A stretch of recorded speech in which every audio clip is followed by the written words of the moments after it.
What if ranching is secretly one of the fastest ways to start making real money in Starsand Island? And most players completely overlook it. When I first unlocked ranching, I thought it was just a cute side activity. You know, something cozy to do on the side. Raise a few animals, collect some products, maybe decorate your farm a little. It didn't feel like something that would seriously impact my income.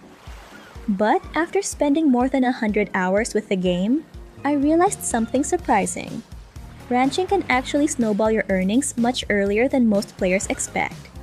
So in this video, we're going to talk about whether ranching is truly worth doing in Starsand Island. I'll walk you through the early money opportunities, the mechanics that most players misunderstand, and the one ranching feature that completely changed how I approached the late game.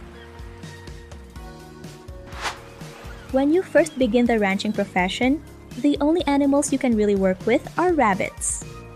You can buy rabbits from Pastel's shop, but interestingly, you can also occasionally find them by clearing bushes or chopping down trees around your farm.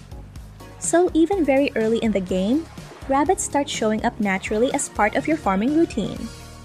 Rabbits produce several drops: wool, premium wool, rabbit poop, and regular poop. And yes, the poop actually matters more than you might think. One of the early ranching skills you can learn is called Shiny Surprise, and this is where things suddenly become profitable. With that skill, your animals can produce silver poop and gold poop variants. Silver poop sells for about 350 coins, while gold poop sells for around 800 coins. If you sell them through the merchant ship, the price doubles. That means a single gold poop can suddenly be worth a pretty surprising amount of money for the early game. And unlocking the merchant ship is actually very simple. You just need to talk to Marston to trigger the quest, and this can be done as early as day 1. Once the merchant ship is active, you'll have access to a dedicated category for animal byproducts. That's why rabbits are more important than they initially seem. They're not just starter animals, they're the beginning of a system that continues scaling as you unlock more animals later. One small tip I wish I had taken more seriously earlier is breeding rabbits as soon as possible. Later certification levels require you to breed rabbits with 4 traits and eventually 5 positive traits. And getting those combinations can take a surprisingly long time. It took me an entire season to produce one with the traits I needed, so starting early really helps. As you continue leveling ranching, animal byproducts become the backbone of the entire profession. In fact, the merchant ship literally has a section dedicated to them, which should already hint at how important they are. When you start raising chickens and ducks, the gender of the animal is random, whether you buy it from the shop or breed it yourself. And this matters because only the female versions produce eggs. Eggs are essential because they are used to craft feed for the next tier of ranch animals, including sheep, cows, and pigs. The same logic applies to milk. Only female sheep and cows produce milk, and in order to collect milk, you'll need to craft milk bottles. Without those bottles, you can't milk your animals at all, which can feel a little surprising the first time you encounter it. What's really happening here is a progression chain. Rabbit poop is used to craft feed for chickens and ducks. Eggs from chickens and ducks are used to craft feed for sheep, cows, and pigs. Later on, sheep produce cheese blocks, and cows produce milk that are required for the next tier of animals such as horses, deer, and musk deer. Eventually, musk deer can produce cocoons, which are needed for the expert level animals like alpacas and ostriches. So every level of ranching feeds directly into the next. One fun but slightly mysterious product comes from pigs. They produce something called an unknown mud pile. When you use it from your bag, it generates a random item. I personally haven't found anything rare from it yet, but it's still a pretty amusing mechanic that makes pigs feel a little more unpredictable. One of the advantages of starting your ranch early is that your animals can help on your farm. Rabbits remove weeds from your crops. Weeds slow crop growth, so rabbits are quietly improving your farm efficiency every day. When they remove weeds, You also gain pasture grass, which becomes useful later because most ranch animals use pasture grass as part of their feed. Chickens and ducks provide a different kind of assistance. Chickens remove bugs from trellis crops, while ducks remove snails from paddy fields. Both bugs and snails slow down crop growth, so these animals are essentially acting as natural farm maintenance. Trellis crops unlock fairly early in the farming profession, while paddy fields arrive much later. So if the system starts to feel overwhelming, focusing on chickens first is a very reasonable approach. Ducks behave similarly anyway. The main difference is simply whether they target bugs or snails.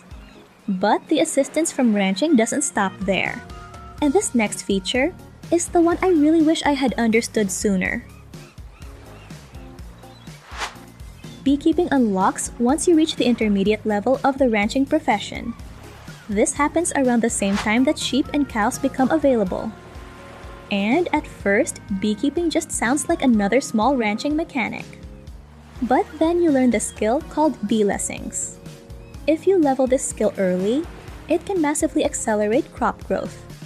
And when the game describes it as a huge growth boost, it genuinely means it. Trees and late-game crops that normally take a week or more to grow can suddenly reach their harvest stage within a single day. The first time I realized this, I was honestly shocked. I had previously spent an entire in-game season completing a farming quest that required collecting fruits. With this skill active, that same task could have been completed in 1 or 2 days. When you combine fast crop growth with high-value late-game crops that can sell for around 500 coins each, and then add yield fertilizer to increase harvest output, the money starts scaling extremely quickly. Of course, starting beekeeping does require a little preparation. You'll need to craft a beehive, which requires honeycombs. Honeycombs can be found in natural beehives attached to trees around town.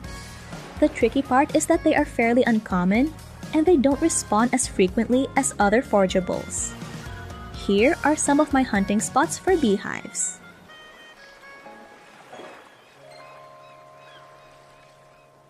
One helpful shortcut is purchasing the intermediate countryside haven layout. The game offers a discount on your first house layout purchase, and this particular layout conveniently comes with 3 beehives already placed. The number of beehives you have actually matters quite a bit. Each hive can only support 13 bees, which determines how many crops can receive the growth boost. More hives mean more bees, which means more crops benefiting from accelerated growth. Because of this limitation, it's usually more efficient to catch or buy regular bees instead of relying on queen bees to reproduce more. Queen bees occupy a lot of space inside the hive, which reduces the total number of active bees. Bees also follow a predictable daily schedule.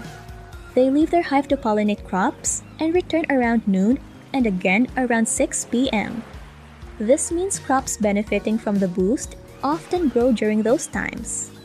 If you're feeling ambitious, you can harvest crops in the afternoon, plant new seeds immediately, and harvest again in the evening.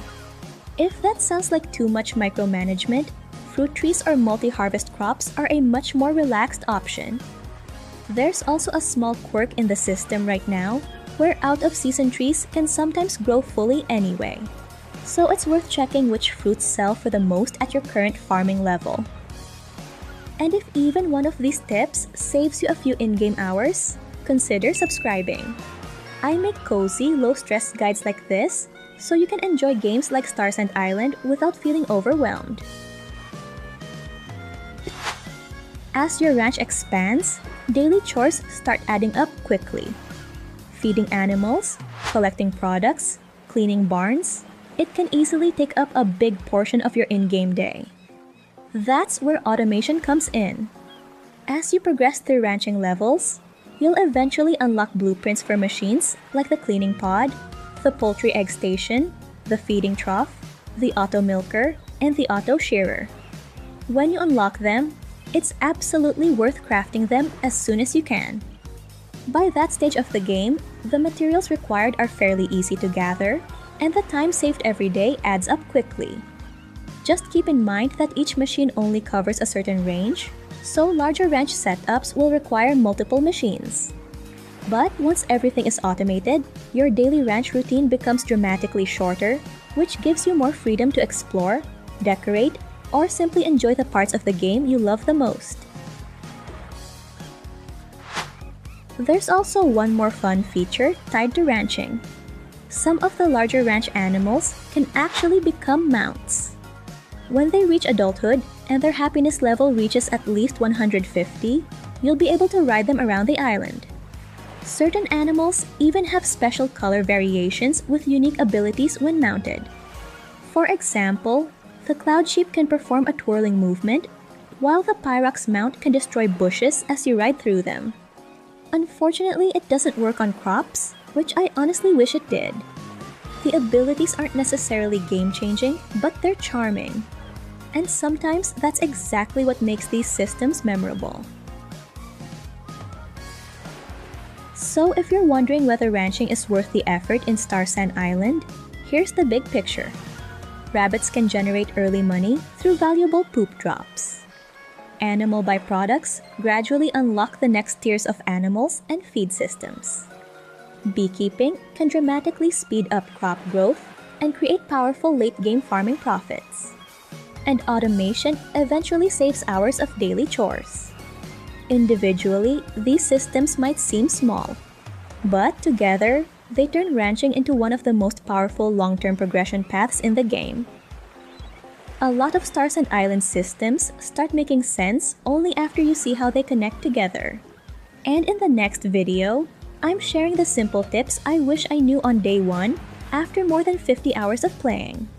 Click into that video next so you can start your island life a little smarter and a lot cozier.